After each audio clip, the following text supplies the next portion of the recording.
Llega el frío y sentimos que nos llega hasta los huesos. Muchos dicen que nunca viajarían hasta el Ártico o la Antártida porque se mueren del frío paseando al perro en el invierno. No pueden imaginar lo que sería viajar hasta esas latitudes. Think no more, que dicen los americanos. En el vídeo de hoy vamos a hablar de cómo abrigarse correctamente para el frío, sin importar si vives en una ciudad o en un remoto pueblo en el altiplano boliviano.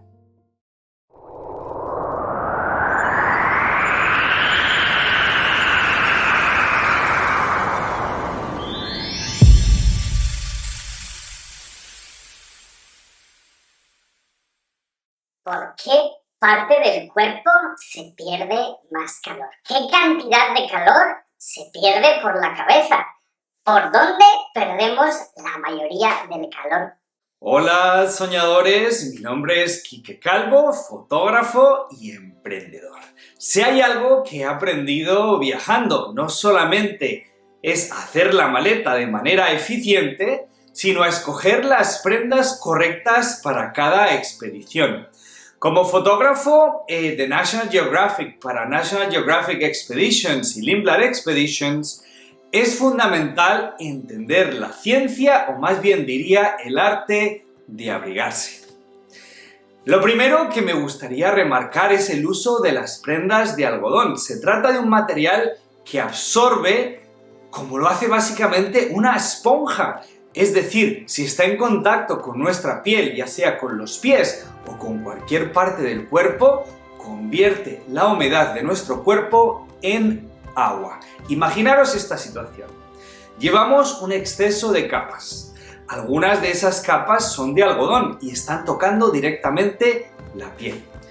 Cuando llevamos demasiadas capas, comenzamos a sudar, tenemos calor. El algodón absorbe ese sudor y lo hace agua. Pasamos a estar mojados, salimos al frío y ya sabéis lo que viene después.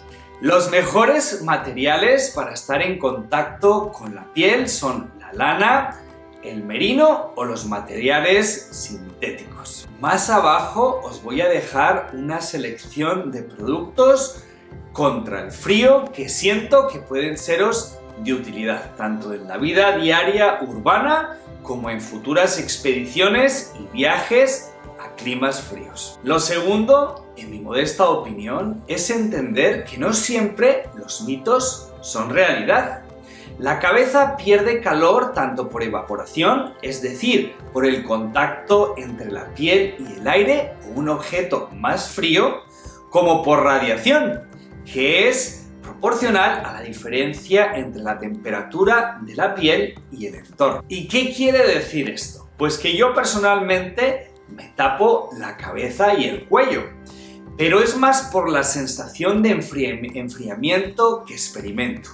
Ambas partes, la cabeza y el cuello, tienen una gran concentración de células nerviosas, lo que hacen que el cuello y la cabeza sean mucho más sensibles a los cambios de temperatura. A la hora de protegernos contra el frío, debemos hacer más énfasis, en principio, a otras partes del cuerpo, como son las manos y los pies. Al fin y al cabo, el calor que perdemos depende del grado de exposición al frío.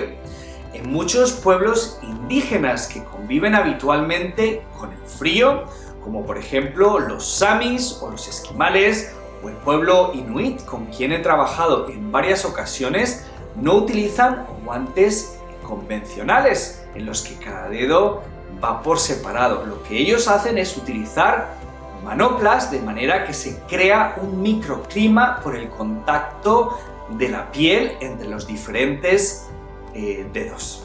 Tras las manos, sugeriría que prestarais atención a los pies, el calzado. ¿Cómo es posible que haya gente que viva en el Ártico y que nosotros pasemos frío cuando vamos a comprar el pan a la esquina? Pues es muy sencillo, es simplemente que no llevamos el equipo correcto. Aún tengo en mi mente la imagen de un periodista de moda que había sido asignado a realizar un reportaje fotográfico en el Ártico. Lo recuerdo caminando por un gélido pueblo cubierto de nieve, con unos zapatos de vestir de piel, con suela de cuero y unos calcetines de rombos, por cierto, muy estilosos. Aunque yo no debería hablar mucho porque durante años he caminado por la ciudad de Nueva York en zapatillas de deporte. Ambas cosas definitivamente no deben hacerse. Existen botas que ya cuentan con Gore-Tex en su interior y que funcionan de maravilla contra el frío. Sí, es importante, y una vez más, que los calcetines que usemos no sean de algodón. Porque ¿qué pasa si usamos prendas de algodón?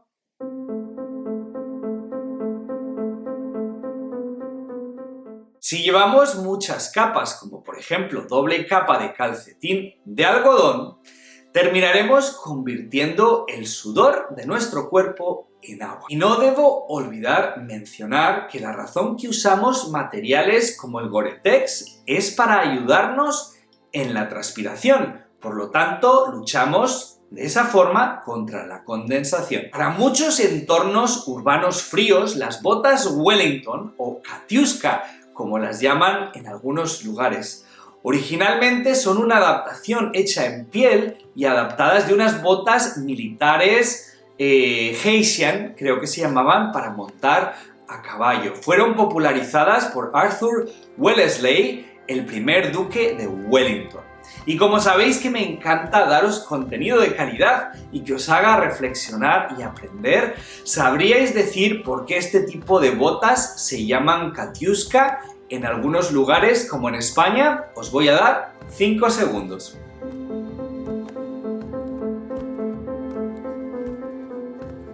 La razón la encontramos sobre un escenario. En torno a los años 1930 se estrenó en Barcelona una obra musical en el que el tema principal era el exilio de los aristócratas rusos con motivo de la Revolución Rusa.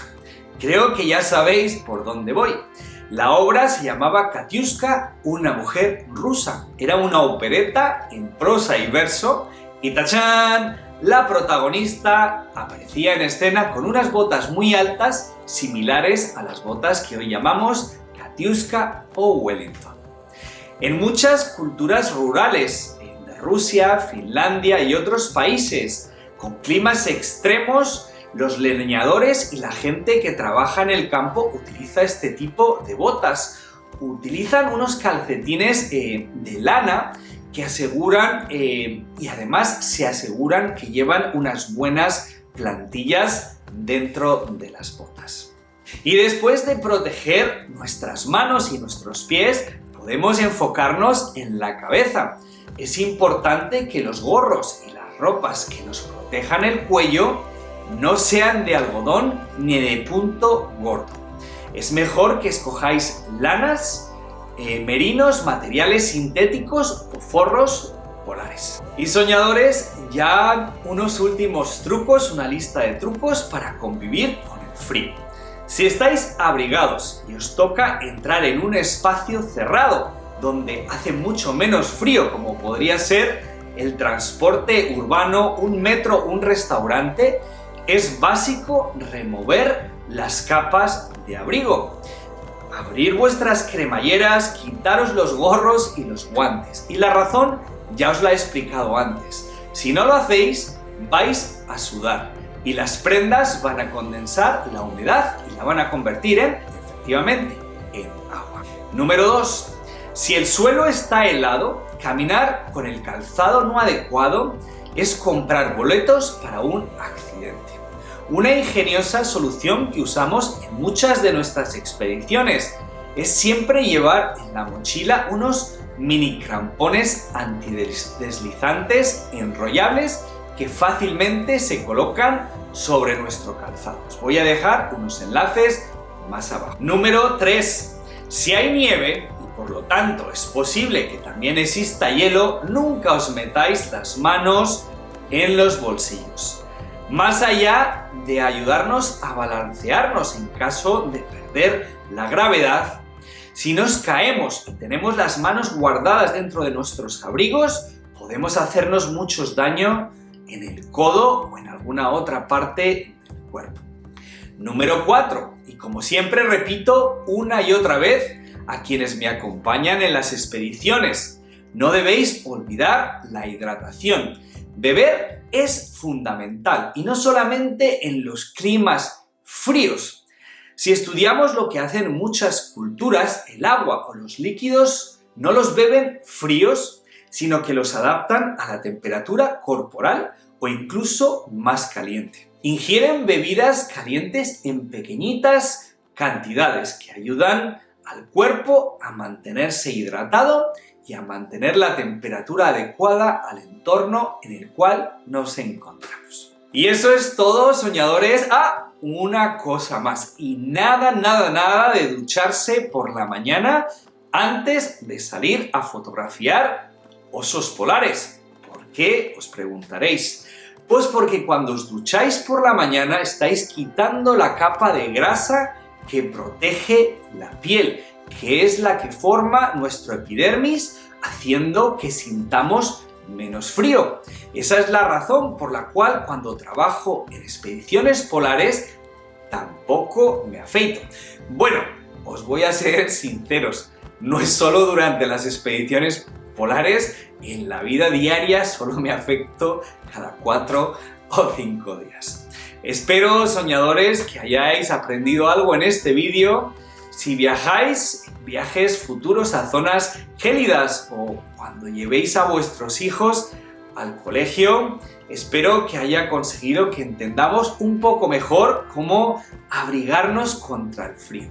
Espero que este episodio haya surtido efecto para transmitir el mensaje, el mismo efecto que tienen vuestros likes y vuestros comentarios, no solo en mi estado de ánimo, que me pongo contento, sino que si compartís vuestros vídeos con amigos y familiares, mi nivel de felicidad sube como la espuma.